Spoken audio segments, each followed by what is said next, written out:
ఓ రాజుగారు మంత్రి గారును అడవిలోకి వెళ్ళారండి. ఆ అడవిలో వెళ్తే ఆ రాజుగారికి ఒక పండు దొరికింది. కోసుకుంటున్నాడట. కోసుకుంటే రాజుగారి వేలు తెగిపోయింది. తెగి కింద కూడా పడిపోయింది. అప్పుడు బాధపడ్డాడట. మంత్రికే చూశాడట.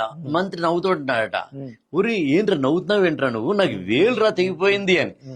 ఏమో రాజా, తెగిపోతే నష్టం ఏంటి, ప్రాణం అయితే పోలేదు కదా, విలువైన నిండు ప్రాణం మిగులుండడం ప్రధానం, దేహానికైన గాయం ఏ మందుతోనూ మాయం అని అంటే రాజుగారికి ఒళ్ళు మండినాడు. ఎప్పుడైనా గుర్తుంచుకోండి సార్, వేదాంతం చెప్పేటప్పుడు సఫరర్ ఎప్పుడు కోప్పడతాడండి. అందుకని ఏం చేశాడు రాజుగారు మంత్రిని ఒక తన్ను తన్నాడట.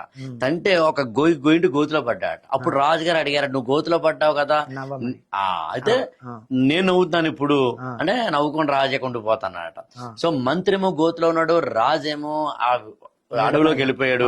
అడవిలో ఉన్న కొంతమంది ఒక యాగం లాంటిది, యజ్ఞం లాంటిది, లేకపోతే ఒక జాతర లాంటిది చేస్తూ బలి ఇవ్వాలనుకున్నారు, నరబలి ఇవ్వాలనుకున్నారు. ఎవరుంటే బాగుంటుంది అంటే మఫ్టీలో ఉన్న రాజుగారు కనిపించారు కాబట్టి రాజుగారిని తీసుకెళ్లి బలిపీఠం మీద కూర్చోబెట్టి ఆయన్ని బలిపోతుంటే ఆయన మొత్తం టెస్ట్ చేస్తే ఓ వేలు లేదు.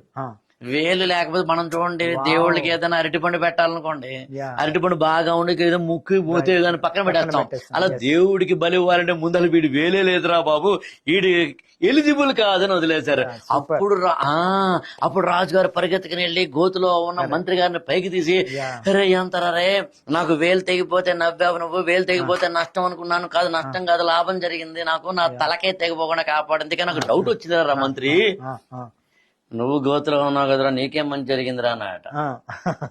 రాజా నన్ను బలిచ్చేవారు కదా రాజా, నువ్వు నన్ను గోతులో తనకుండా ఉండుంటే, నేను గోతులో పడకుండా ఉండుంటే, ఇతన్ని బలిస్తుండే, ఇద్దరం కలిసి ఎగేసుకుని వెళ్ళుంటే, నిన్నో పీఠ మీద నన్నో పీఠ నిలబెట్టి ఉంటే, ఓకే, నిన్ను టెస్ట్ చేస్తుంటే నన్ను టెస్ట్ చేసి ఉంటే, నీకు వేలు లేదు కాబట్టి వదిలేసి ఉండేవారు, నాకు మొత్తం ఫుల్ కండిషన్ ఉంది కాబట్టి వేసేసి ఉండేవారు.